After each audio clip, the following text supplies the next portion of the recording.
A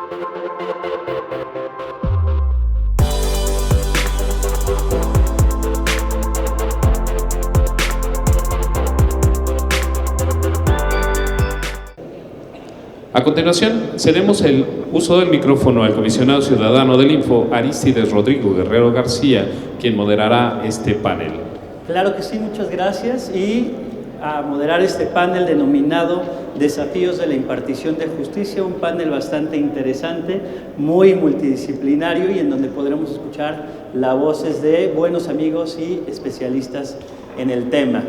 En este foro que hemos tenido la oportunidad de intercambiar experiencias internacionales, pero sobre todo experiencias internacionales.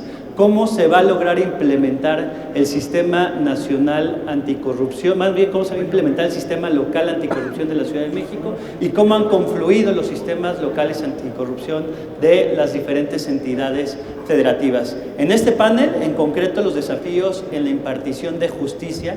En este panel vamos a tener al doctor Francisco Javier Acuña Llamas, comisionado presidente del INAI. Un gusto, comisionado, que nos acompañe.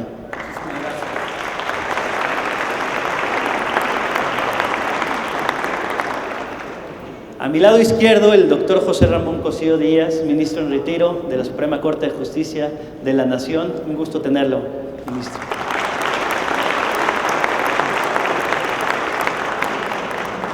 El maestro Ricardo Salgado Perillat, quien es secretario técnico de la Secretaría Ejecutiva del Sistema Nacional Anticorrupción.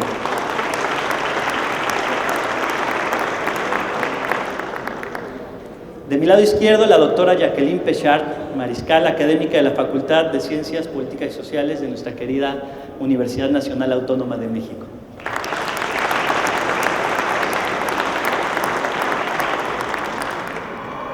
Irving Espinosa Betanzo, el maestro Irving, quien recién designado magistrado del Tribunal de Justicia Administrativa de la Ciudad de México.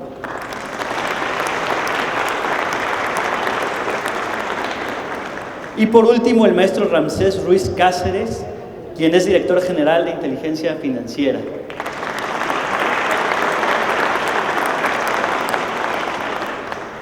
Pues no más el tiempo, voy a ceder el uso de la palabra al maestro Irving Espinosa Betanzo. Voy a dar rápidamente una semblanza. El maestro Irving Espinosa Betanzo, actualmente magistrado del Tribunal de Justicia Administrativa de la Ciudad de México, es licenciado en Derecho por la Facultad de Derecho de la UNAM, especialista en Gestión Pública por la Escuela de Administración Pública de la Ciudad de México, maestro en Derecho también por la UNAM, y el día de hoy pues, nos va a inaugurar este foro denominado Desafíos en la impartición de justicia. Te cedo el uso de la palabra, mi querido Irving. ¿Sí se oye? Sí. Gracias. Muy buenos días a todas y a todos. Agradezco la invitación a participar en este foro. Agradezco al Info y al Congreso de la Ciudad de México, particularmente al comisionado presidente, a Julio Bonilla y al diputado Carlos Castillo, la posibilidad de participar en este foro. La verdad es que voy a tratar de ser muy breve porque tenemos personalidades que bien podrían dar una cátedra magistral y yo voy a tratar de ser muy breve desde la perspectiva y el lugar donde nos toca estar. Recientemente fuimos nombrados por el Congreso de la Ciudad de México los integrantes del Tribunal de Justicia Administrativa responsables de substanciar y resolver los procedimientos en materia de anticorrupción.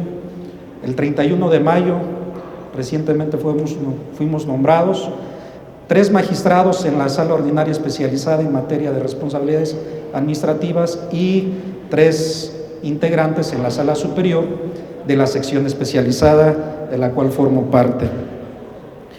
El tema que corresponde a este panel referido a la impartición de justicia forma parte de uno de los eslabones de los sistemas anticorrupción.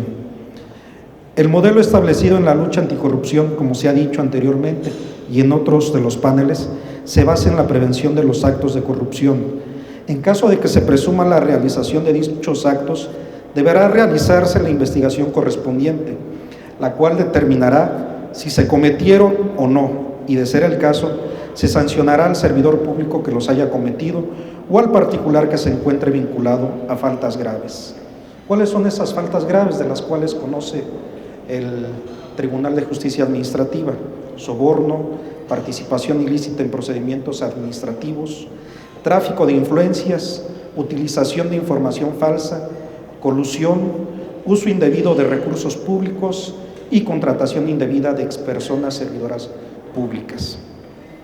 El modelo de la Ciudad de México replica el modelo nacional. Reconoce que los actos de corrupción no solo son cometidos por servidores públicos, sino que los particulares también pueden estar vinculados con estos.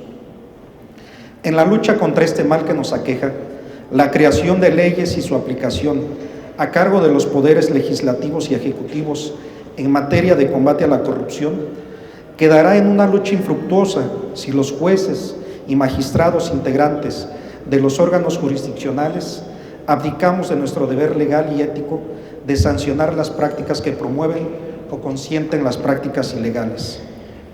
La percepción de la ciudadanía con relación a la lucha contra la corrupción no es buena, y quienes tenemos la responsabilidad social de sancionar los actos de corrupción debemos ser conscientes de ellos. En el caso del Tribunal de Justicia Administrativa, ya dijimos, no solo va a resolver los temas ordinarios, sino también resolverá los temas vinculados con responsabilidades administrativas de servidores públicos y los particulares vinculados con ellas. Sabemos que eliminar la corrupción no es fácil. En principio debemos tratar de disminuirla, y para ello el derecho debe ser una herramienta de transformación. Y aquí hay un tema muy importante. Para el caso de los servidores públicos, se requieren personas comprometidas en la lucha contra la corrupción, la transparencia, la rendición de cuentas, la austeridad y con un amplio sentido social, pues no sería ético ejercer el poder político sin mirar a la comunidad. En este sentido, y ya a manera de conclusión, porque sé que el tiempo es corto, considero que dentro de los retos o desafíos para la impartición de justicia en el combate a la corrupción, podemos señalar los siguientes. Selección de servidores públicos honestos. Pareciera algo muy trillado el tema de la honestidad, sin embargo, resulta de carácter fundamental. Obvio, la coordinación de todos los entes integrantes del sistema local anticorrupción, y eso pasa no solamente por un diseño de las instituciones, sino por buenas prácticas de gobierno. Nuestra Constitución, la Constitución local, es una de las constituciones más avanzadas y reconoce el derecho a la buena administración. Además, también para la debida articulación hace falta voluntad y convicción de las personas integrantes de estas para combatir la corrupción. Implementar los mecanismos de prevención en materia de anticorrupción, además de los ya establecidos, es imperante. A nivel federal, por ejemplo, están las alertas de corrupción, los ciudadanos internos y externos que dan alerta de los posibles actos de corrupción. Pero uno de los temas fundamentales que en mi consideración debemos de tener conciencia es en la construcción de ciudadanía, en nuestros hogares, en nuestras escuelas, nuestros centros de trabajo, para formar ciudadanas y ciudadanos que ejerzan con plenitud sus derechos, pero que también cumplan con sus obligaciones a fin de construir una sociedad democrática. Y eso implica por acabar con dichos que son recurrentes en el servicio público. No me den, pónganme donde hay, el que no tranza no avanza. Este es el año de Hidalgo, que para algunos puede ser el sexenio de Hidalgo. Todo ello tiene por objeto disminuir y erradicar la impunidad, percepción ciudadana de la cual no están libres los órganos impartidores de justicia. Hay que reconocer que también los órganos de justicia son sujetos del escrutinio público y que a veces no salimos bien librados. Por más buenas intenciones y mejores personas que conforman dichos órganos, las deficiencias que pudiesen ocurrir en las etapas de prevención e investigación de los actos de corrupción pueden terminar en sentencias absolutorias. Hay que entenderlo esto precisamente como un sistema viviente, desde la prevención, la investigación y la sanción. A veces, investigaciones deficientes llevan a resoluciones absolutorias. El reto es la articulación de todas las instancias que conforman, en el caso de la Ciudad de México, nuestro sistema local. Para los integrantes del Tribunal de Justicia Administrativa, encargados de resolver los procedimientos de responsabilidad administrativa que sean competencia de este tribunal, el reto es estar a la altura de los requerimientos de nuestra sociedad. Contamos con una constitución local que es producto de un proceso democrático que ha vivido nuestra ciudad, de largas y numerosas luchas sociales de sus habitantes y de quienes han decidido adoptar esta entidad como suya.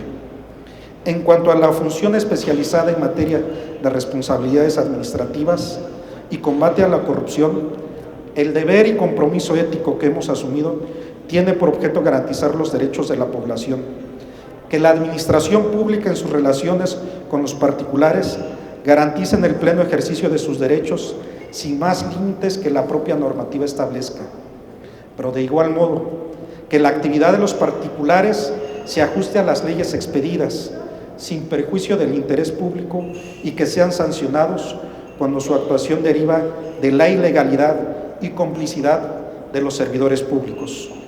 Que las y los ciudadanos en nuestra capital confíen en las instituciones responsables de administrar justicia es un reto de nosotros. Para nuestra ciudad, que aspira a ser la capital de derechos plenos, el combate a la corrupción no es una cuestión discursiva, debe de ser una convicción que se inserta en lo particular en mi ánimo democrático. Cuenten con ello en la función que me ha tocado desempeñar y tengan la seguridad que cualquiera que llegue al Tribunal de Justicia Administrativa en la sección especializada de la Sala Superior en materia anticorrupción va a encontrar oídos a sus reclamos. Muchas gracias.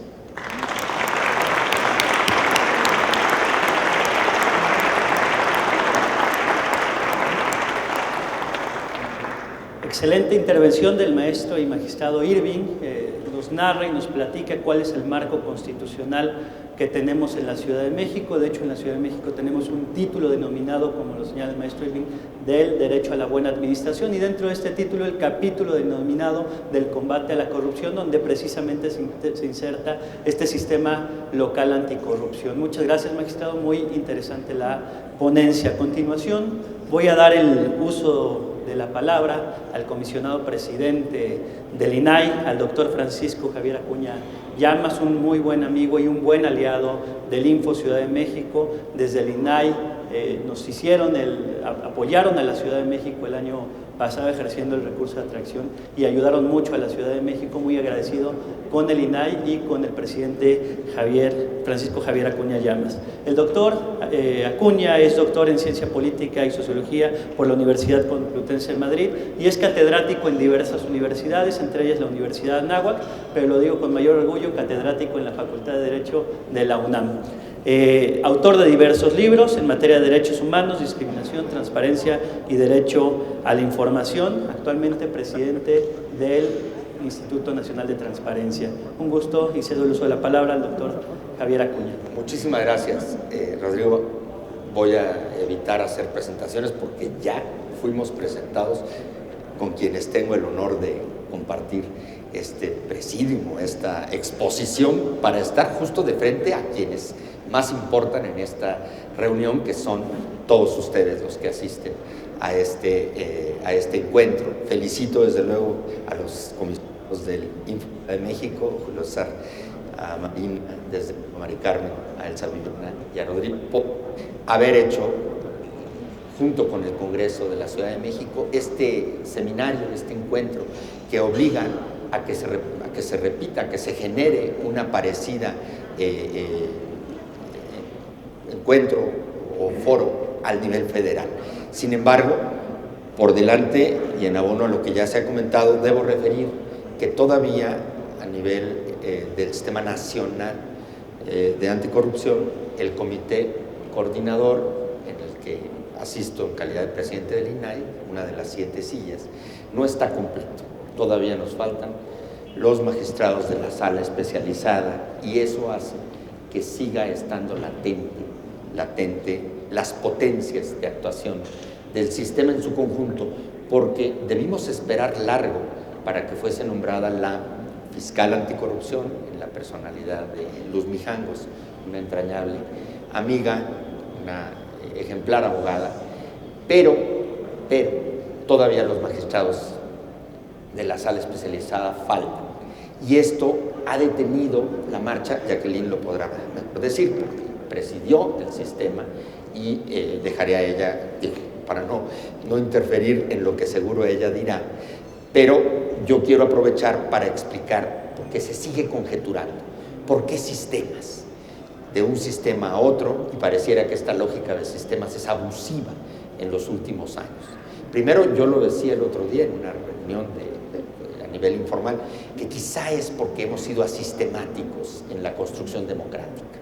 Ha costado mucho el trasiego democratizador desde el 77 hasta el 2000, en que se cuajó la primera alternancia, y en las alternancias subsecuentes todavía el Estado de Derecho tan largamente esperado por quienes desde la visión cívica y política han buscado una mejor democracia, no hemos logrado todavía, y estas son precisamente soluciones experimentales interesantes que han llamado la atención al mundo, no solo América Latina, que nos ve con mayor cercanía, sino incluso en Europa.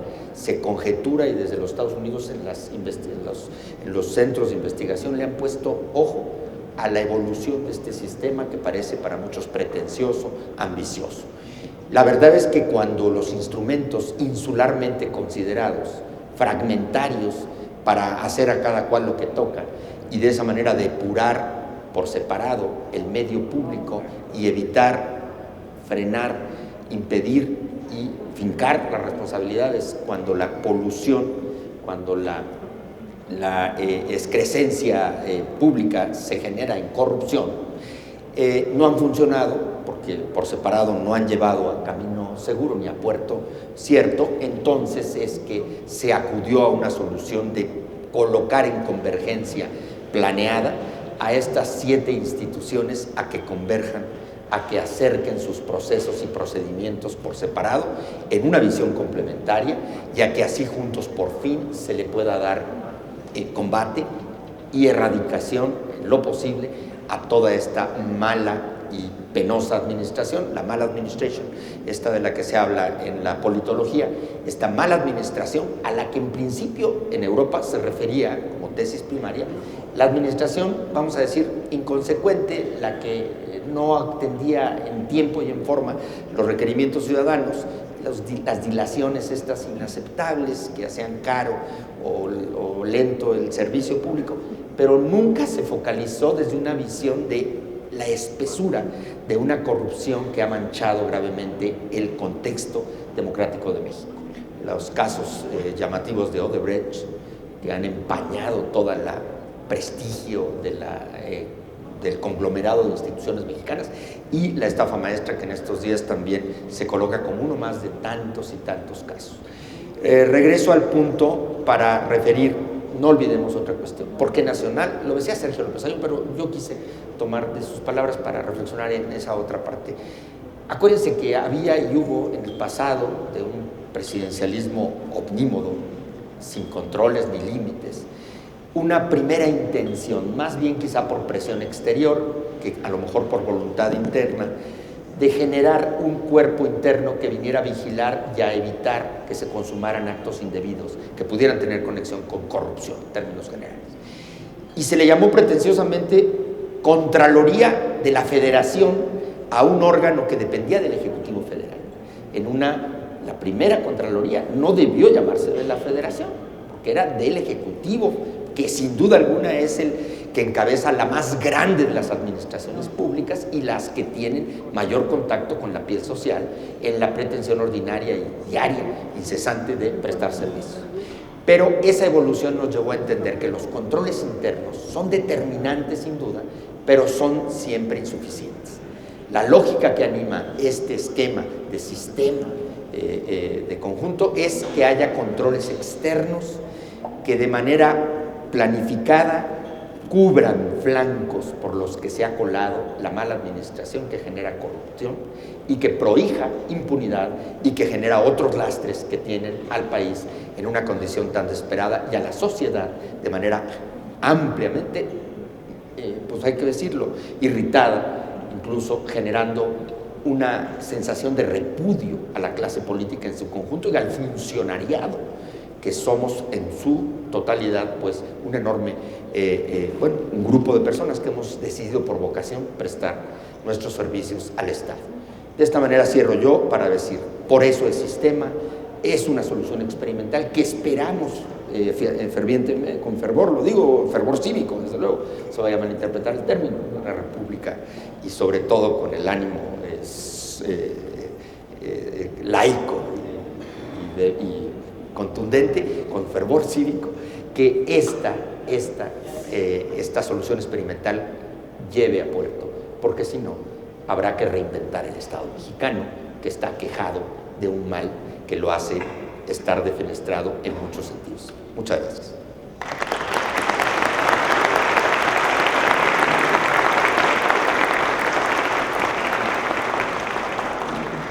Muchísimas gracias, doctor Francisco Acuña, una intervención muy atinada explicándonos la importancia de los sistemas y la importancia de estar coordinados. Una coordinación, sí, entre los propios órganos garantes, con el propio CPC, con diferentes entes, pero también una coordinación entre las entidades federativas y una coordinación con el propio Sistema Nacional Anticorrupción.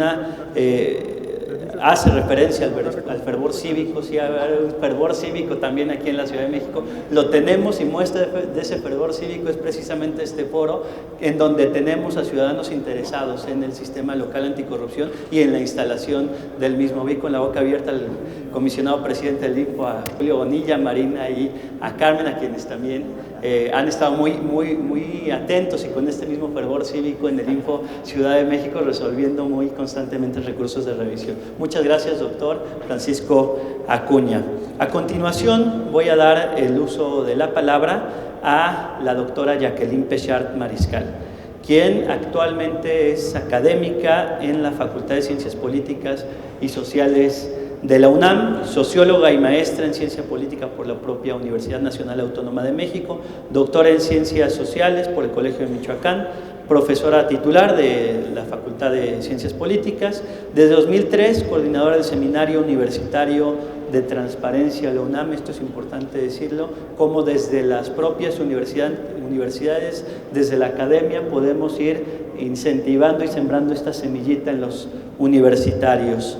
También fungió como profesora investigadora del Colegio de México, consejera electoral del entonces IFE de 1996 al 2003 y sobre todo platicarnos la experiencia que tuvo en su momento en el Comité de Participación Ciudadana, que nos va a ser de mucha utilidad en su momento en esta Ciudad de México. Cedo el uso de la palabra, doctora. Muchas gracias a todos ustedes por estar aquí. Me honra mucho participar en esta mesa con muy distinguidos, realmente juristas sobre todo, y bueno, y pues funcionarios o exfuncionarios. De veras estoy muy gratamente, me siento muy honrada por estar en esta mesa.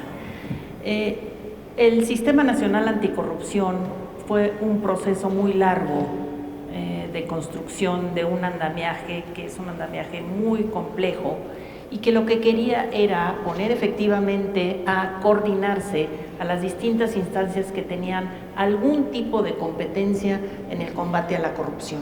Esa era la idea, y la idea era que la coordinación entre estas instancias estuviera hecha a partir de un comité de participación ciudadana, es decir, que se involucrara a la sociedad civil y que fuera la que le diera la orientación a esa coordinación entre distintas instancias. Ahí está realmente lo más complicado del sistema, no está en cada una de las partes cumpliendo con sus propios cometidos, sino a la coordinación. Creo que el gran reto es la coordinación.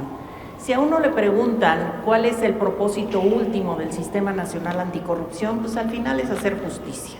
Es decir, al final es ver de qué manera se fortalece al sistema, si me permiten también usar el tema, el sistema de impartición de justicia en este país. Y creo que la impartición de justicia pasa no solamente porque se pueda perseguir a aquellos que cometan cualquier tipo de acto de corrupción, sino que se cumpla con el espíritu del sistema, que es ver de qué manera se corrigen todas las tuberías dentro de las distintas entidades y organismos de la administración pública por donde efectivamente se cuelan muy eficazmente los casos y las complicidades de corrupción. Entonces creo que es hacer justicia y resarcirle a la hacienda pública los recursos que han sido desviados a partir de los casos de corrupción. Entonces creo que hay que mirar el sistema de impartición de justicia tomando en cuenta el sistema penal acusatorio, a todo el sistema del Poder Judicial, a la Fiscalía General de la República y sus correspondientes pares estatales, a la Auditoría Superior de la Federación y sus correspondientes contralorías en los estados, y también desde luego a la Secretaría de la Función Pública y al propio Sistema Nacional Anticorrupción. Creo que en nuestro país la Procuración de Justicia no ha sido la historia de organismos que funcionen con independencia del poder y de los intereses del gobierno en turno, ni tampoco como instancias que cuentan con las capacidades técnicas indispensables para desarrollar eficientemente su trabajo. Sin independencia, sin capacidades técnicas bien robustas y bien armadas, es difícil que funcione cada una de las entidades. Se trata de cadenas de instancias que deben de contar con personal calificado y certificado para que cuando el Ministerio Público presente al juez una investigación que vincula a alguna persona a proceso, esté garantizado su derecho al debido proceso, la presunción de inocencia, pero que el juez tenga todos los elementos a la mano para poder identificar si efectivamente se cometió un delito o no, y eso en nuestro país pues ha sido realmente muy deficiencia. Tal parece que nuestra historia ha sido más que la de la procuración de justicia, de la procuración de la impunidad. Y esto ha hecho que sistemáticamente un gobierno arrope al crimen, y aunque los gobiernos van cambiando de partido, pues lo que encontramos es que el nuevo gobierno con un nuevo partido sigue volviendo a ser el gestor de la impunidad y no el gestor de la justicia. No se aplica la ley de la misma manera para todos, no se persiguen los delitos de manera sistemática, sino de forma casuística o discrecional. El poder político se usa para simular que se administra justicia a través de un discurso que dice, ahora sí se hará justicia, caiga quien caiga, y es el mismo discurso siempre, y detrás está siempre la procuración de la impunidad. Es un poco duro lo que digo, pero creo que si quisiéramos documentarlo con casos, ahí están. Para reflexionar me propongo responder a dos grandes preguntas. ¿Cómo se expresa la corrupción en el sistema de impartición de justicia y qué factores incentivan a la corrupción en el sistema de procuración de justicia? Si se puede hablar de esto, José Ramón, tú me dirás. Y estoy tomando un estudio elaborado por Jan Michael Simon del Instituto Max Planck for Foreign and International Criminal Law, que acaba de sacarlo Simon, y él dice, la corrupción en el sistema de impartición de justicia abarca un conjunto de funcionarios que van desde jueces, magistrados, tribunales, fiscales, policías judiciales, personal administrativo, no lo olvidemos, también autoridades tributarias, unidades de inteligencia financiera, contralorías, grupos de peritos, consejos de la judicatura. Es decir, realmente es todo este andamiaje que tienen distintas funciones, pero al final todos están abocados a la procuración de justicia. La corrupción, dice Simon, en el sistema de impartición de justicia se presenta fundamentalmente a través del intercambio de beneficios, ya sean materiales o financieros, a cambio del intercambio de beneficio por ciertas decisiones de parte del funcionario que está ejerciendo sus funciones. Este intercambio busca distorsionar secretamente los procedimientos de investigación, de análisis, etcétera, o bien busca acceder a información privilegiada que está dentro de un procedimiento y por lo tanto temporalmente en sigilo en ese procedimiento penal, o de plano para extorsionar y que se logre manipular el proceso de selección de funcionarios del sector, como ya lo había dicho el magistrado, o incluso de los procesos disciplinarios que se desarrollan dentro de las distintas entidades. El profesor Simon señala que los factores que explican la corrupción en el sistema de procuración de justicia son de dos tipos, los endógenos y los exógenos. Dice, los endógenos, que son los que tienen que ver con el funcionamiento de todo este conjunto de órganos que tienen que ver al final con el propósito de procurar justicia, y dice, hay que ver y atender, primero, si hay transparencia en el ejercicio de las distintas funciones. Dos, si hay un proceso de formación profesional constante, servicio profesional. Tres, si hay incentivos para fomentar conductas éticas, es la parte positiva. Si hay protección a los denunciantes internos, los famosos whistleblowers, si los salarios son suficientes y corresponden al trabajo técnico especializado, porque hoy hay una especie de desprecio por el trabajo técnico, entonces esto es importante, viene de un organismo internacional, no tiene nada que ver con lo que pasa en nuestro país. Entonces, los salarios suficientes es importante en función de la responsabilidad técnica y política que tengan los distintos actores. Si no hay una concentración extrema de funciones y de competencias, si hay asociado a esto un margen de discrecionalidad enorme en la toma de decisiones y poca vigilancia sobre este margen de discrecionalidad, y si los procesos se desarrollan con agilidad, ¿no? La justicia pronta y expedita es siempre algo que dicen nuestras normas, pero pues que está muy lejos de que se obtenga. Y dice, y los factores exógenos tienen que ver con el contexto, con el ambiente en el que se desarrollan todas estas instituciones, y que tiene que ver con ver, por ejemplo, primero, si la corrupción es un fenómeno extendido en una sociedad. Ese es un elemento ambiental que obviamente que gravita alrededor de las distintas instancias que tienen el cometido de hacer justicia. Si la sociedad es tolerante con la corrupción, aunque sea la pequeña corrupción, no importa que no sea la grande, si la sociedad es tolerante, no la ve tan mal, bueno, un poquito de corrupción, pero tenemos obra pública, bueno, pues ya estuvo muy mal, dice Simon. Si la sociedad tiene confianza en las instituciones del Estado, a veces hablar de confianza en las instituciones, parecería que los ciudadanos críticos debíamos ser de entrada desconfiados, pero tener confianza en que funcionan las instituciones es tener confianza en que tenemos marcos legales adecuados para que efectivamente las instituciones tengan herramientas jurídicas para hacer su trabajo. Si la población tiene conocimiento de sus derechos, esto es otra cosa fundamental, ¿no? Y aquí entra con todo lo que tiene que ver con la educación cívica. Entonces ven que no es una tarea nada fácil crear un ambiente propicio para que se pueda lograr que el sistema de procuración de justicia funcione. Si la sociedad participa en los asuntos relacionados con la procuración de justicia, ya voy rápido.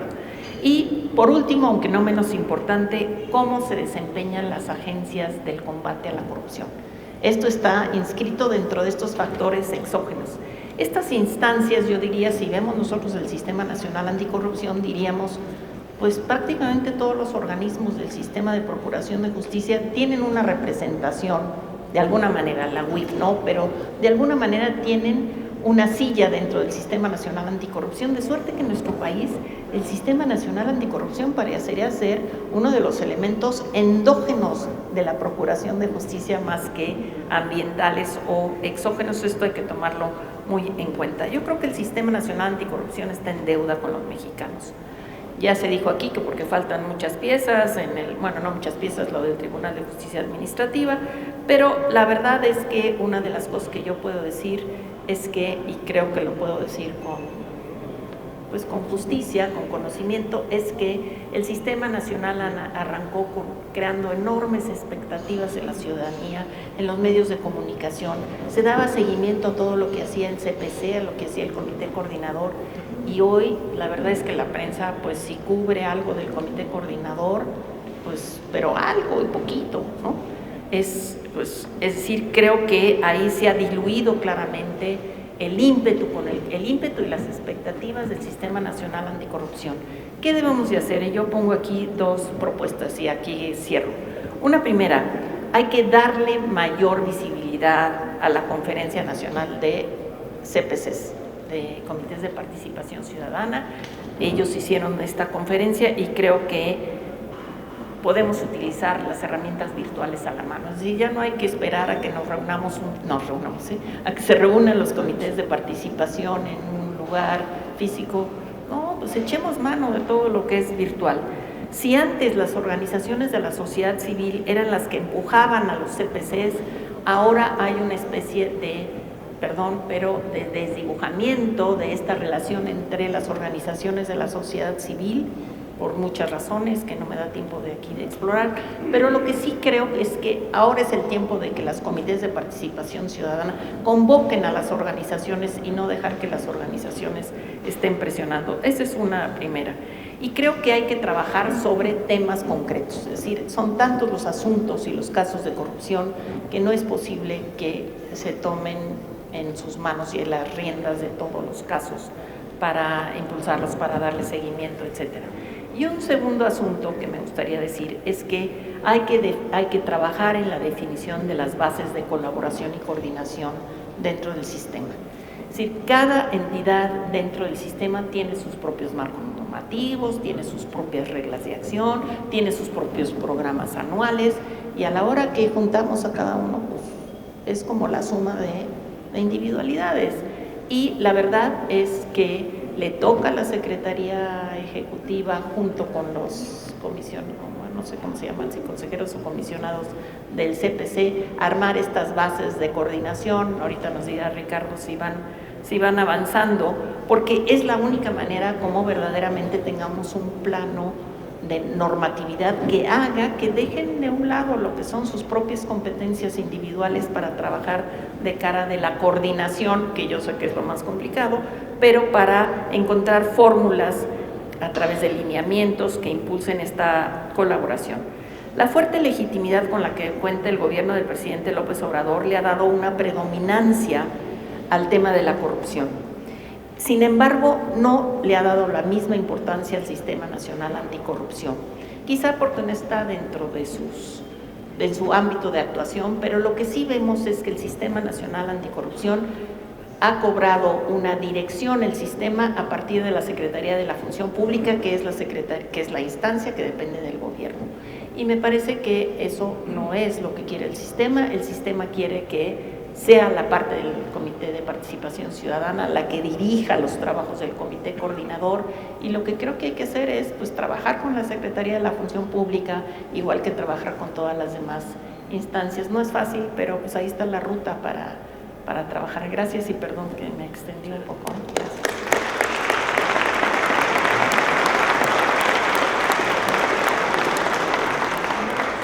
Muy interesante intervención, doctora. La doctora señala que el gran reto que se tiene es precisamente la coordinación. Precisamente una de las conclusiones es respecto a este gran reto que se tiene de la coordinación. Otro de los grandes retos que se pudieron detectar en la ponencia de la doctora es la especialización técnica. Es importante tener una cadena de especialización para de esta manera estar fortalecidos desde el interior. Otro de los elementos, la doctora, uno de los elementos interesantes se refirió a los factores exógenos. ¿Cómo se debe evitar que la sociedad sea tolerante a la corrupción? En la medida en la que la sociedad empiece a dejar de tolerar los actos de corrupción, de verlo como algo menor, en ese sentido también va a poder mejorarse la propia situación en cada una de las entidades federativas. Pero me quedo con esta conclusión respecto a la coordinación que debe haber, en las entidades federativas para que no parezcan casos aislados o esfuerzos aislados en cada una de las entidades federativas. Muchas gracias, doctora, por su atinada ponencia. A continuación voy a dar el uso de la palabra al maestro Ramsés Arturo Ruiz Cázares, quien actualmente es director general de análisis de la Unidad de Inteligencia Financiera de la Secretaría de Hacienda y Crédito Público, licenciado en Derecho por la Facultad de Derecho de la UNAM, maestro en Administración Pública y Políticas Públicas por el Tecnológico de Monterrey, maestro en Inteligencia para la Seguridad Nacional. Ha fungido como director en la Coordinación de Asesores de la Subprocuraduría Especializada de Investigación de Delincuencia Organizada, el entonces PGR, y diversos cargos que ha obtenido, pero creo que va a ser interesante la opinión que des ahora desde la Unidad de Inteligencia Financiera. Ramsés, te cedo el uso de la palabra.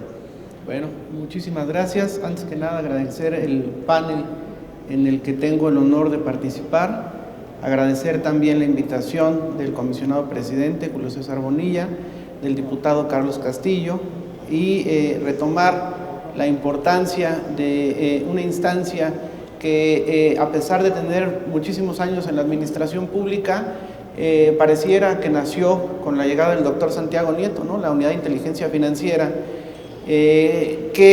vamos a platicar un poco de cuál es la naturaleza de una unidad de inteligencia financiera.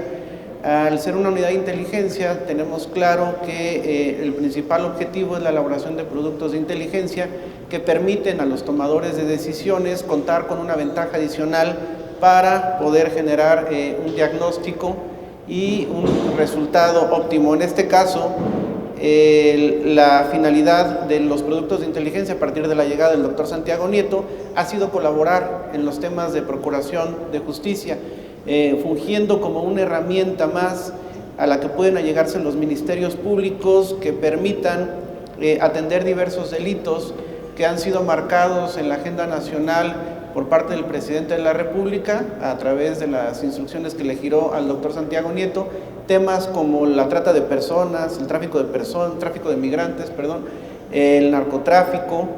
En específico, ahora ya un tema muy importante que hemos manejado es el tema de la corrupción, ¿no? La corrupción ligada precisamente al lavado de dinero. Tenemos claro que la naturaleza de la Unidad de Inteligencia Financiera es combatir el lavado de dinero y el financiamiento al terrorismo, y el lavado de dinero se da como parte de delitos predicados, que son los que ya he mencionado con anterioridad. Por eso ha cobrado relevancia la unidad a partir de la llegada del doctor, porque estos productos de inteligencia, en lo particular, yo que tengo la oportunidad de participar en algunas áreas de procuración de justicia, no se había generado esta sinergia entre áreas de inteligencia, en específico inteligencia financiera, y las investigaciones que estaba llevando a cabo un ministerio público. Temas de corrupción, temas de corrupción política principalmente, en donde a través de la información de inteligencia financiera se pueden acreditar o configurar cuáles son las redes del flujo de dinero. Tenemos muy claro el hecho de que la mayoría de los delitos que se cometen en nuestro país tienen un fin evidentemente económico, ¿no? Entonces todos pasan por lo económico, la trata, incluso hemos participado en temas, por ejemplo, de pornografía infantil, en donde a lo mejor los flujos de dinero no serían tan grandes como una organización del crimen organizado, ¿no? Serían a lo mejor montos más pequeños que se van fragmentando, pero a través de la inteligencia financiera se logra ubicar este tipo de relaciones y generarle al Ministerio Público una investigación alterna que él en su momento tendría que acreditar y formalizar para poder judicializar y ponerlo a consideración de un órgano jurisdiccional. ¿Qué es lo que nosotros hemos notado y cuál es la importancia de esta unidad de inteligencia financiera en el combate a la corrupción? Es precisamente, será un tema muy debatible, ¿no? El hecho de que algunos temas se hayan hecho públicos respecto de las investigaciones que se pudieran estar llevando a cabo por esta unidad de inteligencia, pero a su vez esto ha permitido visibilizar los hechos de corrupción, ¿no? Que la ciudadanía y que todos nosotros nos demos cuenta de que llevamos muchos años en un sistema en el que la corrupción ha sido el común denominador de diversas instancias de gobierno, federales, secretarios de Estado, gobernadores, presidentes municipales, en su momento delegados, ahora alcaldes, y esto nos ha permitido a través del uso de la inteligencia financiera acreditar este tipo de conductas y hacerlas visibles, ¿no? Que el hecho de que una persona cuente con una historia de actos de corrupción le permita o le restrinja su participación en el servicio público. Por eso también es muy importante la participación de instancias como el Info de la Ciudad de México, que ayudan a transparentar todo este tipo de actividades y que le permiten a la ciudadanía conocer hechos del pasado de los funcionarios públicos que hagan tomar una decisión respecto de si esas personas merecen o no ocupar un cargo público. Creo que es evidente que esta nueva generación, una generación que se está formando de servidores públicos, lo vemos en este caso en particular, los propios comisionados del Info de la Ciudad de México son servidores públicos bastante jóvenes. Entonces, nos damos cuenta de que a través de visibilizar los hechos de corrupción, podemos conocer que cuál es la importancia de la reputación que cada uno de nosotros va generando, que eso a lo largo del tiempo debe convertirse en el activo más importante que nos permita funcionar o seguir participando en el servicio público. Es algo muy importante que considero que debemos valorar, y un poquito de cómo funcionan las unidades de inteligencia financiera. Creo que había sido un tema tabú, ¿no? Evidentemente la propia naturaleza de las áreas de inteligencia obligan a que sean áreas restringidas, que no se puedan dar a conocer al público cuál es la metodología que se utiliza para llegar a cierto resultado, pero sí podemos conocer de manera general cómo estamos funcionando y cómo llegamos a los análisis que permitan tener una mayor certeza, que a su vez esa certeza o los instrumentos jurídicos que nosotros demos, más bien los instrumentos de inteligencia que nosotros brindemos, se puedan convertir en instrumentos jurídicos que puedan ser posteriormente valorados por un juez. Las unidades de inteligencia financiera funcionan a través de avisos que generan los sujetos obligados. Los sujetos obligados, entendiendo como los bancos, las blindadoras, las arrendadoras y demás instancias financieras, reportan a la unidad de inteligencia financiera todas aquellas actividades inusuales, sospechosas o relevantes que detectan en el sistema financiero. Toda esa información se concentra en las unidades de inteligencia financiera y la misma, ya una vez sistematizada y después de pasar por procesos de análisis, permite generar un producto de inteligencia. Esta parte creo que es muy importante. La labor de inteligencia durante muchos años en este país se utilizó para diversas cuestiones. Una era tener herramientas en contra de los adversarios políticos que en algún momento se pudieran estar utilizando. Otra era para extorsionar a los empresarios, a los que se conocía que tenían una actividad ilícita, que no estaban pagando impuestos o que estaban generando actividades de lavado de dinero. Durante muchos años el uso de la inteligencia financiera se dio para este tema.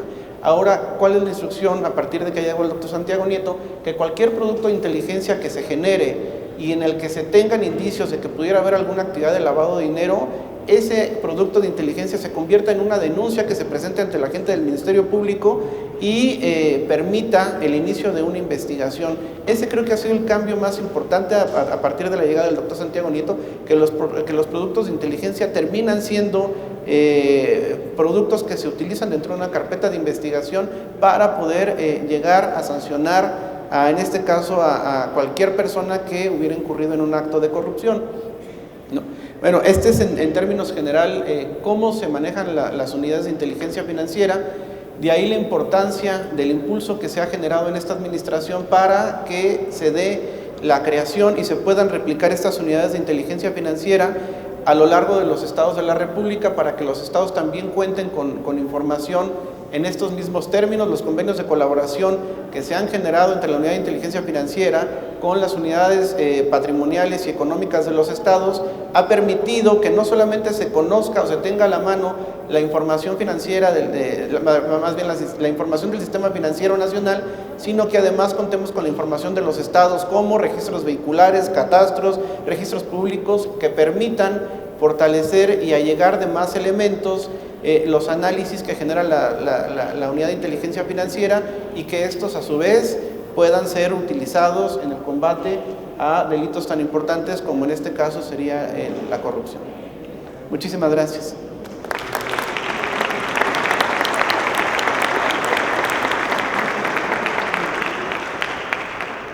Muy buena intervención del maestro Ramsés, quien nos señala y expresa cómo la inteligencia financiera puede ser utilizada como una herramienta para el combate a la corrupción. Creo que ese es el punto toral de la intervención del maestro Ramsés. Doy la bienvenida, veo que están en este foro el diputado Carlos Castillo, presidente de la Comisión de Transparencia, y la diputada Lilia Rosbrand, también integrante de la Comisión de Transparencia del Congreso de la Ciudad de México, y que desde ayer han estado muy activos y tomando nota de todas las intervenciones de este foro, precisamente para tener un sistema local anticorrupción bien implementado y un referente a nivel nacional, que es a lo que aspiramos en la Ciudad de México. También se refiere, y creo que esto es un elemento interesante, la reputación del servidor público, como un activo. Es decir, que como servidores públicos tratemos de ser impecables en nuestro actuar, porque en la medida que generemos una buena reputación, logramos que la institución se fortalezca también. Muchas gracias, maestro Ramsés, por esta intervención tan atinada. A continuación voy a dar el uso de la palabra al maestro Ricardo Salgado Perillat, quien actualmente es secretario técnico de la Secretaría Ejecutiva del Sistema Nacional Anticorrupción. Es licenciado y maestro en Derecho por la Universidad La Salle, candidato a doctor por la Universidad Panamericana, fue coordinador general en la Comisión Federal de Mejora Regulatoria, así como director general de Asuntos Jurídicos del entonces IFAI. Se desempeñó como titular de la Unidad de Asuntos Jurídicos en la Secretaría de Educación Pública y, como lo dije al principio, actualmente es secretario técnico de la Secretaría Ejecutiva del Sistema Nacional Anticorrupción. Va a ser muy interesante escuchar y voy a estar tomando nota para la implementación en el ámbito local. Cedo el uso de la palabra, maestro. Muchísimas gracias. Bueno, primero que nada, agradecerles la invitación al comisionado presidente, a los comisionados del INFO Ciudad de México, al diputado, diputada y a todos los miembros que están aquí conmigo en este foro. En verdad son caras conocidas todos, principalmente la doctora Pechar, que fue la primera presidenta del Comité de Participación Ciudadana y del Sistema Nacional. También fue presidenta en el IFAI, donde tuve la oportunidad de trabajar con ella de manera directa. Y pues tomaré en principio lo que ella dice, y creo que la parte toral de este sistema son los ciudadanos. Creo que lo que impulsa la reforma constitucional y lo que impulsa las reformas a las leyes secundarias fue tener a los ciudadanos presentes en este andamiaje jurídico de las 7 sillas que siempre hemos mencionado, y como bien lo dice el comisionado presidente, de las 7 sillas que fuimos por mucho tiempo 6 sillas, y que hoy sí somos 7, a la doctora no le tocó ver eso, nunca logró tener a las 7 sillas conformadas, y a nosotros no nos ha tocado ver, si bien es cierto tenemos al presidente del Tribunal de Justicia Administrativa, no a los magistrados, que son los encargados de dictar las sentencias en última instancia a nivel nacional. Es increíble que sea la única entidad, que es la nacional, la que no los tenga. Las 32 entidades federativas ya tienen a los magistrados. Es increíble que hoy todavía no tengamos el sistema completo, solo hay 27 secretarios, nos faltan 5 entidades, una de ellas es la Ciudad de México, pero entendemos también el paso por el que estuvo con los cambios y con las modificaciones legales, pero en cada foro, cuando platicamos con el presidente del instituto, lo dice, no hemos logrado terminar este andamiaje, ¿no? ¿Y cómo queremos tener la impartición de justicia si no logramos terminar con el sistema? ¿No? Yo creo que parte de las reformas estructurales que permitieron este sistema nacional, y eso es importante decirlo, fue un andamiaje de reformas legales que permitieron las famosas 7 leyes, lo que es hoy el sistema.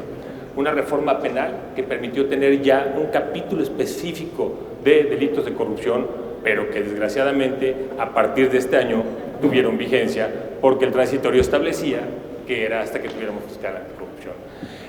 Tenemos reformas a las leyes del Tribunal de Justicia Administrativa, donde se establece la creación de salas especializadas cuando la Constitución solo establece una sala de la 3ª sección del Pleno del Tribunal. Entonces, sin duda, estas reformas legales son las que nos permiten el andamiaje para la impartición de justicia en el país. Tenemos ya una fiscalía especializada, ¿no? Especializada en el combate a la corrupción. Muchas voces han dicho que debería ser completamente autónoma. Al final se encuentra con una autonomía presupuestal y de decisión dentro de la propia Fiscalía General de la República. Hay quienes dicen que el verdadero fiscal es el fiscal general. Yo creo que no. Yo creo que se buscó tener en estas 7 sillas una fiscalía en cada entidad, incluyendo la federal. Sin duda, esto es lo que nos viene a llevar a esta reforma que va a permitir, una vez terminada, el andamiaje jurídico para llevar a cabo la sustanciación de cualquier tipo de resoluciones que se lleven, ¿no? Lo decía la doctora Pechar, las 7 sillas están, quien se encarga de sancionar, quien se encarga de revisar al que sanciona o en su caso sancionar, que es el Tribunal de Justicia, sin duda quien se encarga de revisar a todos los anteriores, que es el Poder Judicial de la Federación. Por eso está el Consejo de la Judicatura. Tenemos la parte penal con la Fiscalía, tenemos sin duda al Instituto Nacional, que ya tuvo su primer acercamiento con este sistema y con este comité en su pronunciamiento en los formatos de declaraciones de interés patrimonial y de intereses. Entonces, están las 7 sillas, hay quien considera que deben de haber más sillas, y aquí está la UIF presente, ya fue incorporada como un miembro que podrá ser invitado con voz, pero sin voto como lo establece la ley. Desde la presidencia de la doctora Pechar se pensó en algo así, es decir, se está buscando, esta es la coordinación que busca o que comenta la doctora y ya se está dando, ¿no? En esta coordinación también tenemos ya resultados como una política nacional anticorrupción en un proyecto presentado por los ciudadanos y por la Secretaría al Comité Coordinador, y que en su momento este Comité Coordinador determinará esta política nacional, una política que le corresponde a las entidades federativas después bajar a sus estados como paraguas de la política nacional. Está la invitación de la UIF, y también comentaban el hecho de que los servidores públicos, lo decía aquí el magistrado y también el titular de la UIF y la doctora, sean capaces del encargo que tienen, es decir, que sean las personas idóneas para esos encargos. Hay que recordar que en el Comité Coordinador y en la presidencia de la doctora se presentó la primera y única recomendación no vinculante de este Comité Coordinador por parte del consejero Pérez Daza, al efecto de que los jueces y magistrados a nivel local se ciñeran al marco de nombramiento a nivel federal. Al día de hoy, no todas las entidades han contestado, pero algunas nos han dicho que sí, otras nos han dicho que no y nos dan sus razones, y algunas no han contestado, evidentemente, pero por eso son recomendaciones no vinculantes, ¿no? Hay también la petición allá afuera de si deben o no ser vinculantes y si esto tendría que llevar a cabo una reforma constitucional. Yo solo lo dejo sobre la mesa. Yo lo que creo es que están dadas los pasos, están dadas las reformas. Yo solo déjenme decirles que en la parte de las prioridades de la política nacional anticorrupción o del proyecto que fue presentado, están entre ellas las siguientes prioridades: generar planes estratégicos para la resolución de causas penales relacionadas con delitos por hechos de corrupción; fortalecer las medidas en materia de lavado de dinero e identificación de beneficiarios fiscales. Ahí está presente la Unidad de Inteligencia Financiera. Está robustecer los esquemas de colaboración institucional en materia de faltas administrativas y delitos por hechos de corrupción.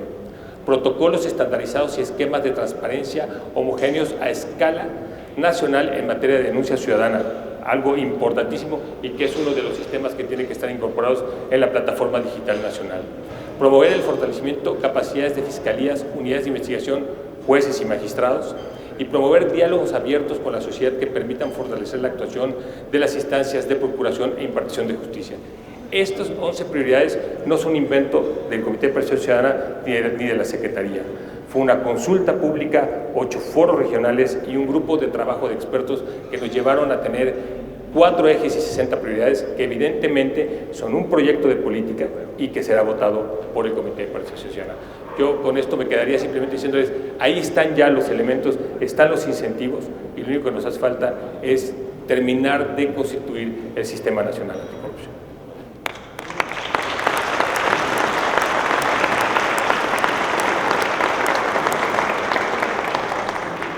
Muchas gracias por su intervención, maestro Ricardo. Hizo referencia a las 7 leyes y a las 7 sillas y la importancia de implementarlas. Me llegó a la mente ese famoso poema de Sor Juana Inés de la Cruz Redondillas, donde hay una frase muy contundente: el niño que pone el coco y luego le tiene miedo. Es decir, cómo en los transitorios se estableció un plazo para la implementación y desgraciadamente no se cumplió con ese plazo. Reforma constitucional de 27 de mayo de 2015 y reforma de 2016, y que desgraciadamente la legislatura anterior no logró cuajar e implementar en su totalidad este sistema. En este momento se ve que ya se encuentra avanzando la propia implementación de estas 7 leyes y la importancia de estas 7 sillas. Muy atinada la intervención, maestro. También agradezco la presencia de comisionados de otras entidades federativas que se dieron a la tarea de venir a la Ciudad de México a conocer las experiencias que estamos teniendo en la propia Ciudad de México. A continuación voy a dar el uso de la palabra al ministro en retiro. Un honor y un privilegio contar con su presencia y contar con su experiencia en este foro de desafíos. El doctor José Ramón Cosío Díaz, ministro en retiro, licenciado en Derecho por la Universidad de Colima, maestro en Derecho Constitucional y Ciencia Política por el Centro de Estudios Constitucionales de Madrid, maestro en Derecho por la UNAM, doctor en Derecho por la Universidad Complutense de Madrid, catedrático en diversas universidades del país, como lo es el ITAM y la propia UNAM, autor de alrededor de 28 libros especializados y todos lo conocemos por su trayectoria y sus sentencias como ministro de la Suprema Corte de Justicia de la Nación. Cedo el uso de la palabra, doctor. Muchas gracias, muy buenas tardes tengan todos ustedes, de verdad, gracias por la invitación, es un honor estar aquí con los compañeros de la mesa, con todos ustedes. Además, nadie ha hablado del recinto, pero es precioso, qué bueno que se les ocurrió que estemos aquí esta tarde. A ver, yo creo que lo que ustedes, para lo que nos han invitado es para desarrollar un tema puntual. El tema que a nosotros, o a mí en lo personal, me invitaron es el tema de la impartición de justicia. Y más allá de lo que dijo la maestra Jacqueline Pechard, que está muy bien de este artículo o este libro del profesor Simon, acá en México nosotros decimos, y que es por cierto buenísimo el artículo, nosotros impartición de justicia entendemos a la actividad que realizan los órganos jurisdiccionales del país. Entonces yo me voy a concentrar exactamente en ese fragmento, no me voy a concentrar, salvo en lo que voy a decir ahora, en la parte de procuración de justicia. No voy a repetir lo que se ha dicho porque realmente ha sido muy importante, pero sí la impartición para nosotros, insisto, son actividades encomendadas a órganos jurisdiccionales o a órganos judiciales para efecto de que puedan hacer determinado tipo de actividades. Si ustedes ven el artículo 14 constitucional, dice que nadie puede ser privado, antes decía de la vida, pero ya no dice de la vida, sino de la libertad, sus papeles, posiciones o derecho, sino mediante juicio seguido ante autoridad competente que funde y motive la causa legal del procedimiento y donde se respete las formalidades esenciales, en fin, esa combinación entre el 14 y el 16. ¿Por qué es tan extraordinariamente importante esto? Porque hoy en nuestras sociedades modernas, y no siempre fue así, los valores constitucionales o los valores inclusive sociales, económicos, están conferidos a los jueces. Ninguna autoridad le puede quitar sus hijos a las personas, ninguna autoridad puede meter a la cárcel a las personas, ninguna autoridad puede intervenir comunicaciones telefónicas si no es una autoridad jurisdiccional. Entonces, si no hay esta participación muy eficaz y muy importante de los jueces, no se logra la actividad pública y no se logra sancionar a las personas. Les puede parecer bien, les puede parecer mal, pero este es el modelo histórico de nuestro tiempo y simplemente está reflejado en el artículo 14 constitucional. La impartición de justicia como este conjunto, como este aparato de jueces, magistrados, ministros, etcétera, que lleva a cabo estas actividades, se quiere insertar en algo que se ha mencionado mucho, que es un sistema nacional. Y a veces la propia expresión sistema nacional nos da una sensación de seguridad de que estamos ante algo muy potente, ante algo muy poderoso, ante algo muy articulado, cuando en realidad me parece que estamos ante un problema que no solo es propio de la anticorrupción, sino de muchas otras materias.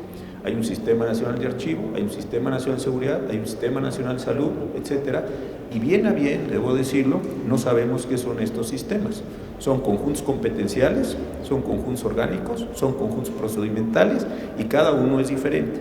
Entonces a mí me parece que es de una extraordinaria importancia comenzar por definir a qué le vamos a llamar sistema nacional, en abstracto, y dos, en concreto, al sistema anticorrupción. Si no tenemos una idea más o menos clara de esto, entonces tampoco creemos, porque no puede ser un sistema nacional el resultado, y lo decía muy bien Jacqueline Pechard, de la sumatoria de todos los elementos que la conforman. Pues es una forma pésima de construir casi cualquier cosa. Primero tiene que tener una idea general, después el modelo general, observar la realidad, darse cuenta si esa realidad está coincidiendo con el modelo, pero no suponer que el modelo es simplemente, insisto, la suma de los elementos que conforman parte. Yo creo que aquí hay un problema central en este sentido. Un segundo problema externo a la impartición de justicia, no es propio de la impartición de justicia, sino de las condiciones, son los defectos que este sistema, con la complicación de la definición, sigue teniendo. Hay problemas normativos, me parece a mí, muy básicos, del momento en que se generó, de las condiciones de negociación, de los tipos, de los supuestos, etc. Hay defectos orgánicos que también ya se han señalado aquí en la mañana, y desde luego hay efectos procedimentales. Yo creo que ahí hay un problema central de la condición, no de los jueces, no de la impartición, pero sí de aquello que les suministra insumos a estos jueces. Y el problema mayor de todos, yo sigo creyendo que está en la procuración de justicia. Los policías, los agentes, los ministerios públicos, los servicios forenses y periciales con el mayor de los respetos, creo que no saben hacer en muchas ocasiones aquello que tienen que hacer. Es decir, quien investiga los delitos o quien investiga los elementos o las conductas o las acciones o los hechos, como quieran ustedes ver, relacionados con la comisión de delitos. Lo que dijo el maestro que está haciendo la UIF es un órgano que se ha ido especializando con el tiempo, ha tenido un proceso reciente importante de renovación, pero es un órgano que ha ido acumulando capacidades técnicas, investigar bases de datos, seguir, y usted pues está en eso de análisis, ver de dónde vienen las fuentes de un financiamiento que desde luego se quiere ocultar. Nadie va a lavar dinero a la luz de todos nosotros en nuestra cara. Lo va a esconder en cuentas, va a contratar los mejores servicios financieros, va a llevar a cabo la mayor cantidad de operaciones que pueda hacer para blanquear o lavar ese dinero. De forma tal que o se sabe hacer eso que se tiene que hacer para identificar las fuentes de los recursos, los destinos, poder incorporar todos los trayectos y después demostrarlos en juicio, o no se sabe hacer. Y aquí hay elementos financieros, contables, económicos, electrónicos, de una enorme complejidad de cosas. Si esas unidades, no me refiero a la inteligencia financiera, si las unidades que están llevando a cabo las intervenciones no tienen los presupuestos, los recursos y los montos, esto no es algo que sea propio de la impartición de justicia, pero que sí va a ir en demérito de la impartición de justicia y va a acabar por frustrar todo intento que se quiera realizar en la impartición de justicia. Si yo como juez, partiendo del principio de presunción de inocencia, en un juicio oral me tiene que acreditar la fiscalía, la comisión del delito, y no es capaz de hacerlo, pues yo lo que tendré que hacer es otorgarle su libertad a esta persona y probablemente pedirle una disculpa por el tiempo que le hicieron perder en el proceso. Y esto es un asunto que nos puede doler mucho, nos puede parecer horrendo, pero son las reglas del juego constitucional a las que todos estamos impuestos. Entonces sí me parece que allí hay un asunto central, pero pasando estrictamente a lo que es la impartición de justicia, creo que hay algunas condiciones internas de la mayor importancia para estos efectos. La primera, y esta es para los jueces, los magistrados y todos los que imparten justicia. La primera condición que me parece para que esto funcione es la independencia. ¿Por qué? Porque si consideramos, como decía muy bien el profesor y el doctor Acuña, al funcionariado en general, tan es funcionario el juez como es funcionario el burócrata. Y lo que estamos aquí no es, estamos tratando de combatir una parte de corrupción pública. ¿Qué es lo que se presenta ahí? La posibilidad de una connivencia entre el juez y el servidor público para efectos de estos actos de corrupción. ¿Realmente tienen los jueces la independencia como para conocer un caso y condenar a una parte que está vinculada en la condición funcionarial con él? Este me parece que es el primero y más serio de todos los problemas. O se forma parte de una misma clase política, burocrática, funcionarial, llámenle como ustedes quieran, y al final dice, bueno, pues no era para tal, entonces mejor vamos aquí a hacer cosas. O se tiene el talante para decir, con las pruebas que se me han presentado por parte de la Fiscalía, resolviendo los problemas previos, tengo yo el talante para condenar a esta persona. Ahí me parece que hay un problema central. Segundo problema, que es el problema de la capacitación, ya lo han mencionado varios de mis compañeros de mesa. No todos los que hacemos derecho sabemos todo lo que se hace en derecho. Son áreas muy complejas de especialidad. Preguntémonos qué tienen que hacer o qué tienen que saber los jueces para llevar un proceso inteligente, un proceso articulado, un proceso con ritmo al momento en que les corresponde participar. ¿Qué tienen que saber hacer? ¿Solo con que sepan derecho penal es suficiente o procesos penales? ¿Que sepan, como dicen ahora, las técnicas de litigación? ¿O requieren saber otros elementos contables, financieros y entender lo que se les está poniendo enfrente para poder ordenar la ampliación de algunas pruebas, para poder conducir los interrogatorios con inteligencia? ¿O es un sujeto pasivo que simplemente se sienta a ver qué va pasando por ahí y al final de cuentas con algunos elementos tomar el juicio? Creo que un área como esta de combate a la corrupción y dada la complejidad que tiene la corrupción en los términos actuales, debe ser un sujeto con una extraordinaria capacitación y una capacitación permanente.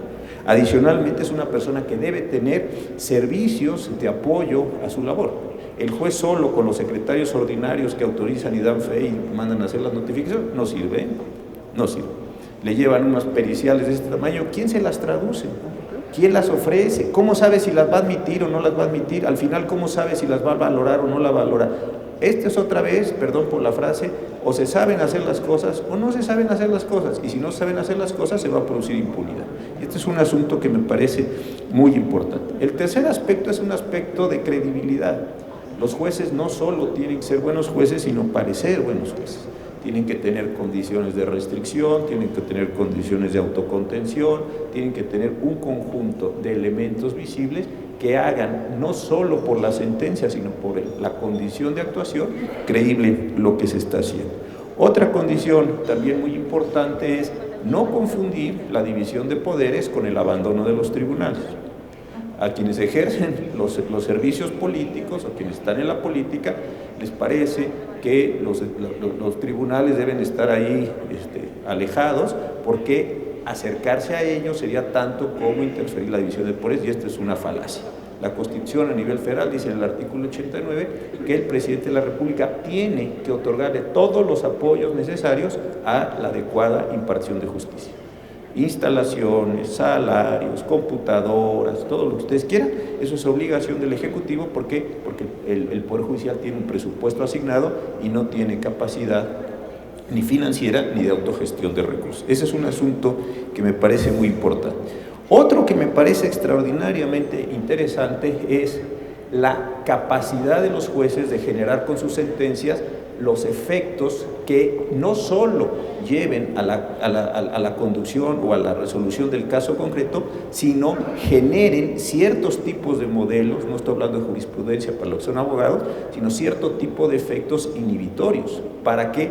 Para que además de ser condenado un determinado sujeto, el órgano respecto del cual se realizó la corrupción o con el cual se realizó la corrupción sea un órgano que tenga la capacidad de corregir aquello que se está presentando. Y este es un efecto de sentencia que se ha empezado a ver en el país recientemente, y me parece que órganos de la administración no solo deben decir, pues muy bien, este señor robó efectivamente tantos años de cárcel, tanto de multa, la devolución, la reparación, no. ¿Y qué pasa con el órgano? Los sistemas contables pésimos que tienen, el número de personas que tienen autorizada la firma, todo eso, los sistemas contables, los registros, todo eso se queda así, o simple y sencillamente, insisto, se pone una persona en la cárcel, y ese es a todo lo que se de esta cuestión. Y hay un elemento que esto no tiene que ver con la actividad de los jueces, y con esto voy a terminar, que es algo que a mí me está preocupando mucho. En la impartición de justicia estamos metidos en un segmento donde suponemos que todos los conflictos humanos pueden llegar en forma de litigios a los tribunales. Y una vez que llegaron como litigios a los tribunales, que los tribunales tienen la capacidad de resolver el problema que les fue presentado en su totalidad. Y esto no es así. Hay muchos conflictos humanos, algunos de los más serios e importantes en la vida de todos nosotros, que no se pueden litigar. Y unos, cuando llegaron al litigio, no van a resolver el problema humano que pretendió resolverse, sino con un paliativo, dinero, cárcel, etc. Son cuestiones diferenciadas. Creo que vale mucho la pena reflexionar en serio qué de los problemas de la corrupción se están quedando afuera del litigio, es decir, no están pudiendo llegar a los tribunales. Y dos, qué de lo que está llegando a los litigios no va a resolver el problema de la corrupción. Yo creo que pensar esto, digamos, como se dice ahora, fuera de la caja, no simplemente decir 2 salas, no, 5 salas, 5 días, no, 3 días, 3 secretarios, no, 8 secretarios. Es decir, eso simplemente es hacer más de lo mismo cuando el mismo no está resultando tan fructífero como quisiera. Yo creo que pensar un poco fuera de la caja en estas dos condiciones que me estoy refiriendo, conflictos de corrupción que no están siendo litigios y litigios que no están resolviendo, no están enderezando los conflictos, me parece que es extraordinariamente importante. Esto es a mí lo que me parece que debiera ser la impartición de justicia. Tiene problemas internos, tiene problemas externos, y creo, eso sí, que, y termino por donde empecé, si no corregimos el tema de la impartición, no se cierra la pinza del modelo, Ustedes pueden hacer todas las investigaciones, tener todos los registros, etc. Pero dado que la sanción al corrupto solo puede ser establecida por un juez, si no se cierra el modelo completo, y la impunidad seguirá manteniéndose en todas partes. Muchas gracias.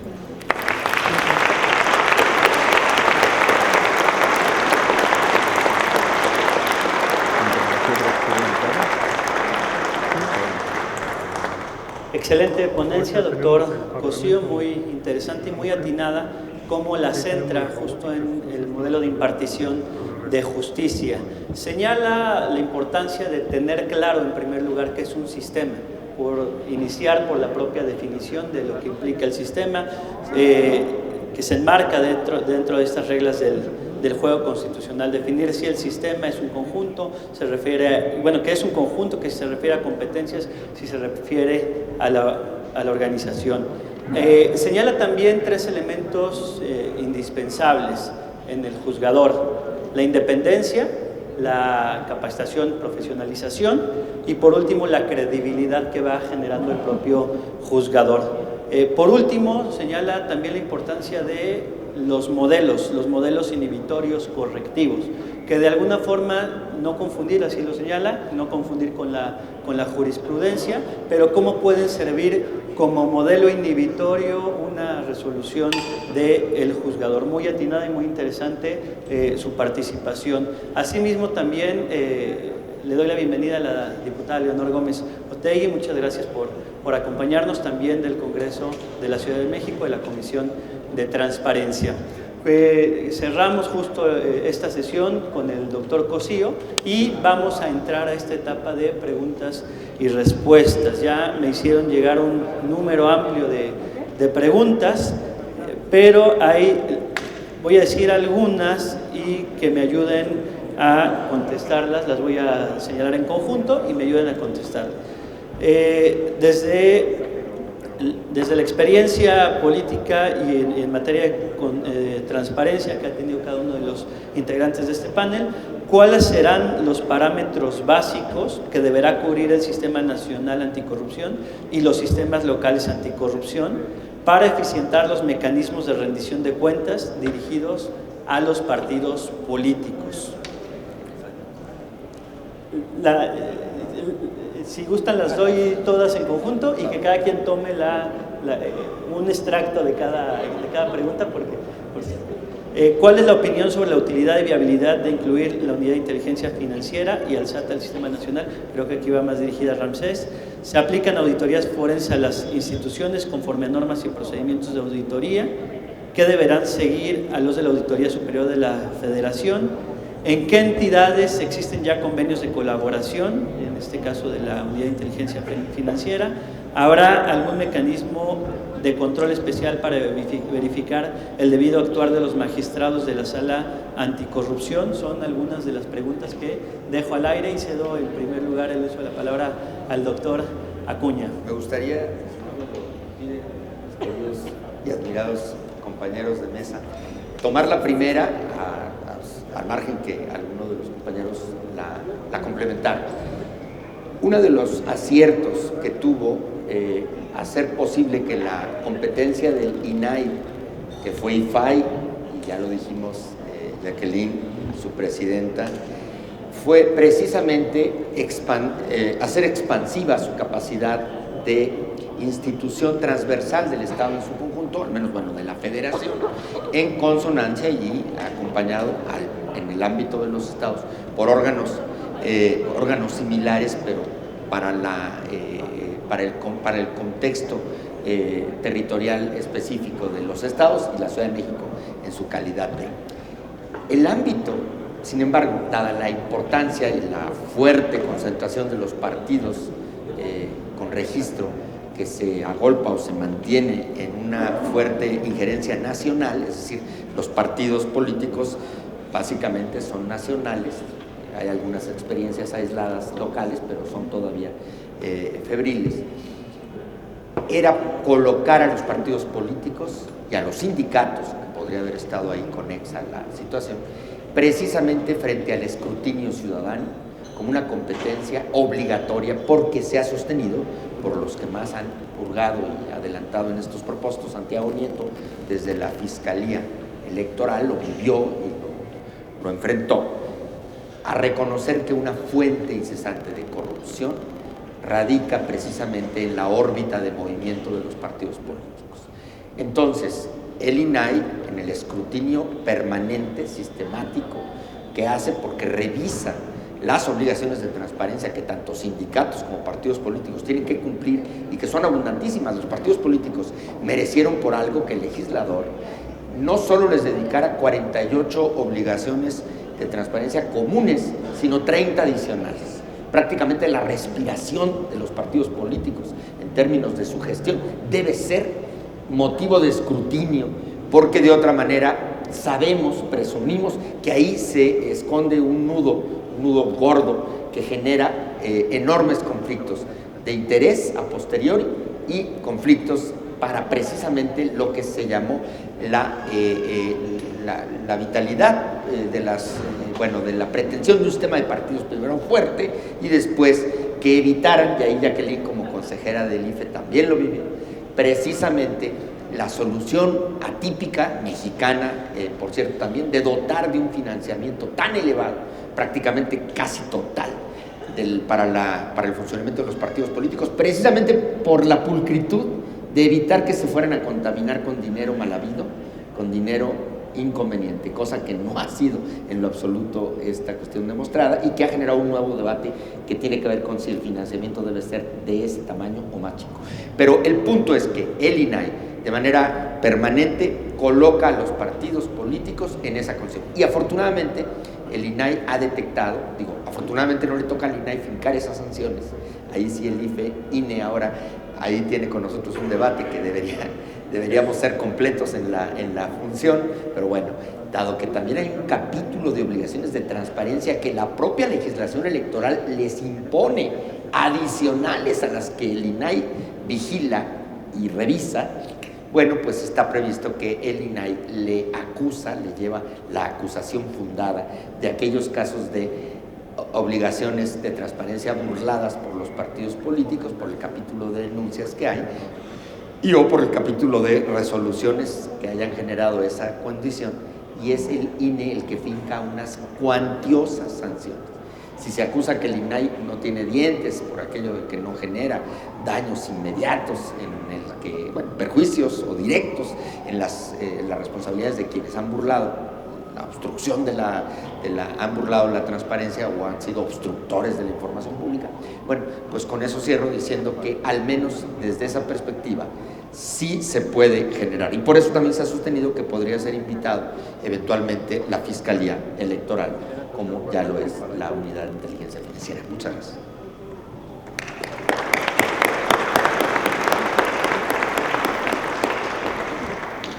Muchas gracias, doctor Francisco Acuña, por la respuesta. A continuación, cedo el uso de la palabra al magistrado Irving. Precisamente con relación al tema de los partidos políticos, de los candidatos, hay que recordar que en el caso de la Ciudad de México, la Ley de Responsabilidades Administrativas prevé un capítulo especial para sancionar a particulares en situación especial y está referido de manera exclusiva a aquellas personas que sean candidatos a puestos de elección popular.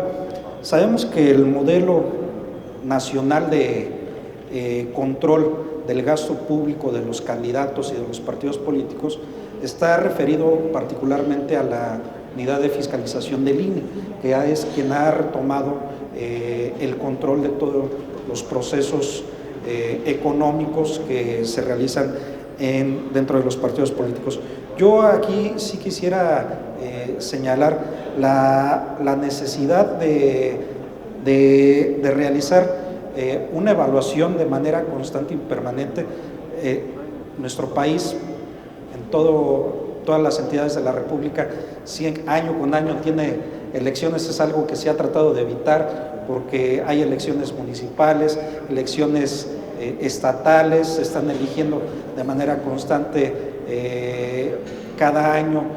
También se renuevan los congresos locales y en el caso de la Ciudad de México, bueno, tenemos empatadas las elecciones, pero hay estados que de manera permanente todos los años tienen una elección. Yo creo que bajo esa circunstancia habría la posibilidad de hacer una evaluación de qué tanto están funcionando estos modelos de control, primero en este caso de prevención, segundo de investigación, y las entidades federativas que ya estén realizando investigaciones y sanciones a estos particulares en situación especial, pues tendríamos que revisar qué experiencias exitosas hay. En el caso de la Ciudad de México, entramos un poquito tarde, ya les comenté hace un rato que en el caso del Tribunal de Justicia Administrativa, pues hasta el 31 de mayo de este año fue cuando se designaron a los integrantes de la sala ordinaria especializada y de la sección especializada.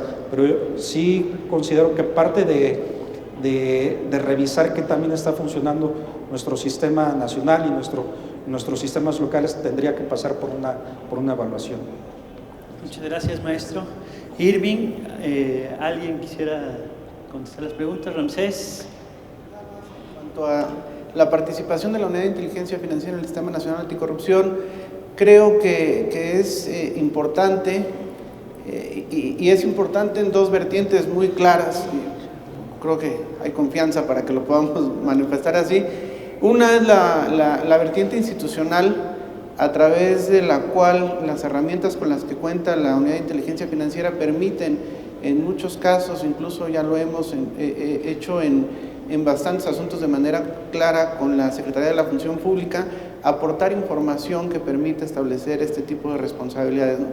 De manera institucional, esa sería una cuestión por la que creo que sería importante la participación de la Unidad de Inteligencia Financiera en este sistema, y la otra es la manera personal, por lo que representa la incorporación del doctor Santiago Nieto en un sistema.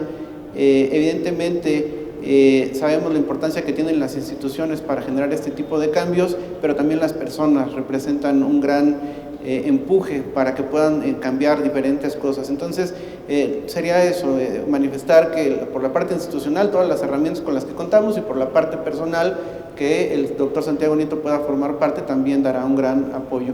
Y en cuanto a los estados con los que se han firmado convenios de colaboración por parte de la Unidad de Inteligencia Financiera, la idea es que se generen con todos los estados de la República Mexicana. En este momento tenemos a 17 estados, los mencionaré rápido. Evidentemente la Ciudad de México queríamos que fuera el primer estado, pero unas cuestiones. La Ciudad de México, Oaxaca, Guerrero, Chihuahua, Quintana Roo, Querétaro, Guanajuato, Jalisco, Nuevo León, Chiapas, Nayarit, Puebla, Coahuila, Zacatecas, Michoacán, Aguascalientes, Campeche y Tabasco son los estados con los que actualmente ya se cuenta con un convenio de colaboración.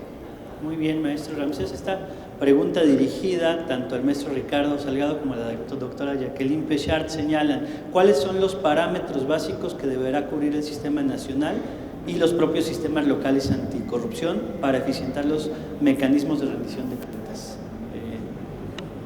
Maestro Ricardo. Yo creo que lo que debemos de tomar en cuenta es cómo se han venido conformando los sistemas locales y de ahí tomar lo bueno de cada uno de ellos. Por ahí hay una intención por parte de unos miembros del Comité de Participación Ciudadana de hacer un código de buenas prácticas a nivel local y a nivel nacional. ¿Qué se ha hecho? ¿Qué se ha hecho en algunos? Esto les voy a poner un ejemplo clarísimo, ¿no?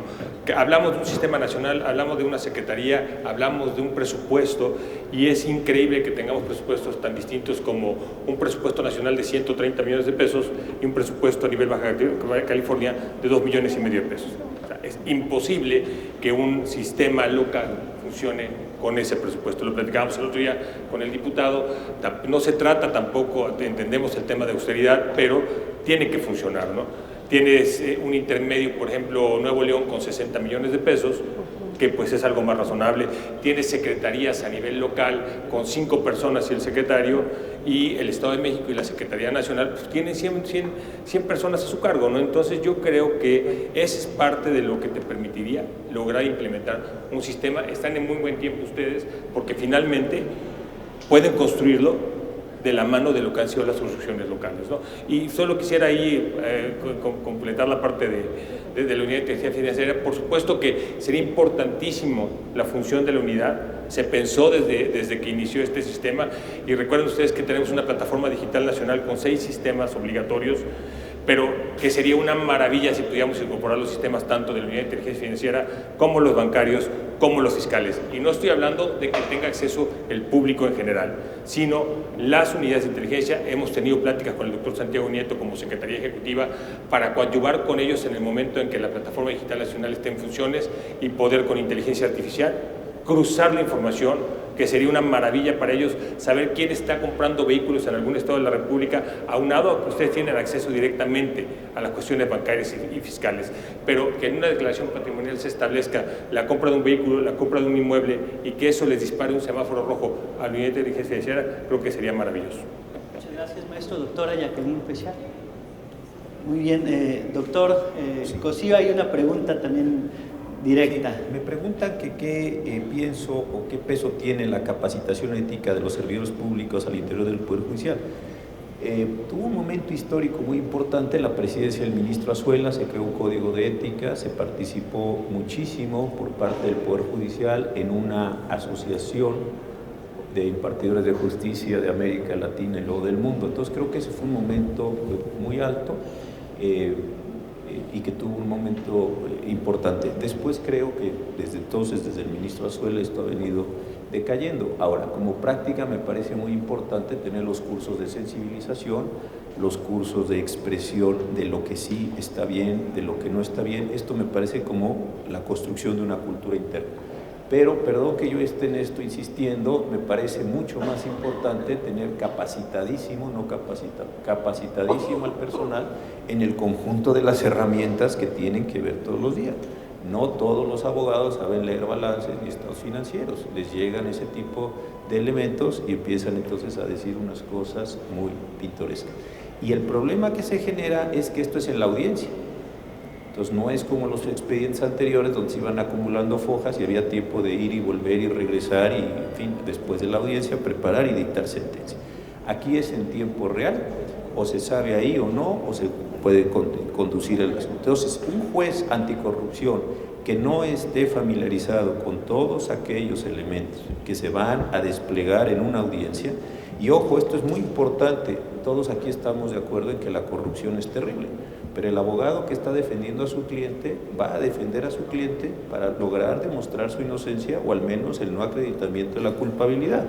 Entonces, no es un juego ingenuo, no es un juego, voy a decir esta expresión coloquial, no es un juego buena onda. El abogado quiere liberar a su cliente, va a hacer todo lo posible para destruir la acusación del fiscal.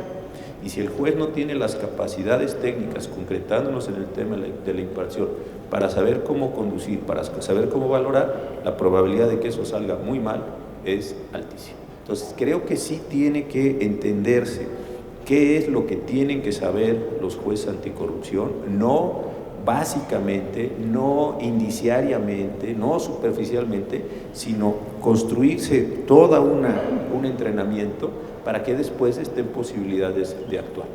La ética me parece un asunto central, pero en la ética no hay un debate contra otra contraparte, en la parte técnica sí hay un debate y ahí es donde me parece que tendría que arreciarse estas capacidades.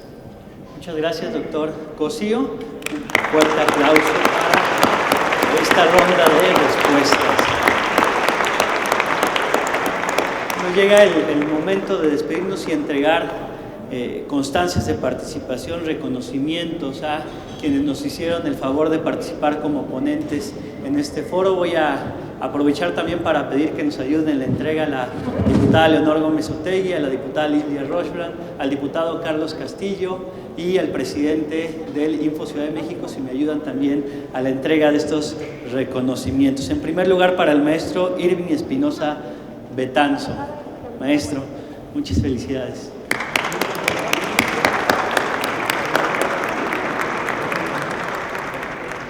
Para el maestro Ramsés Ruiz Cázares.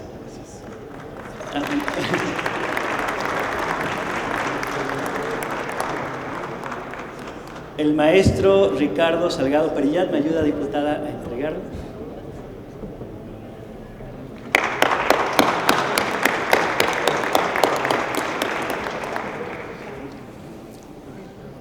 La doctora Jacqueline Pechard Mariscal, ¿me ayuda, diputado, a entregar?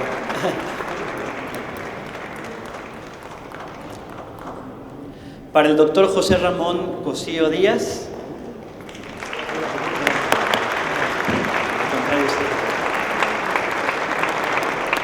Y para mi querido amigo el doctor Francisco Acuña Llamas. Muchísimas gracias.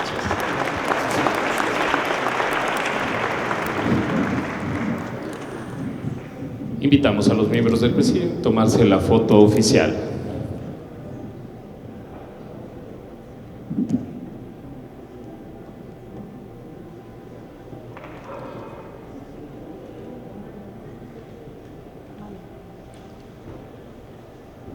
Démosles un fuerte aplauso.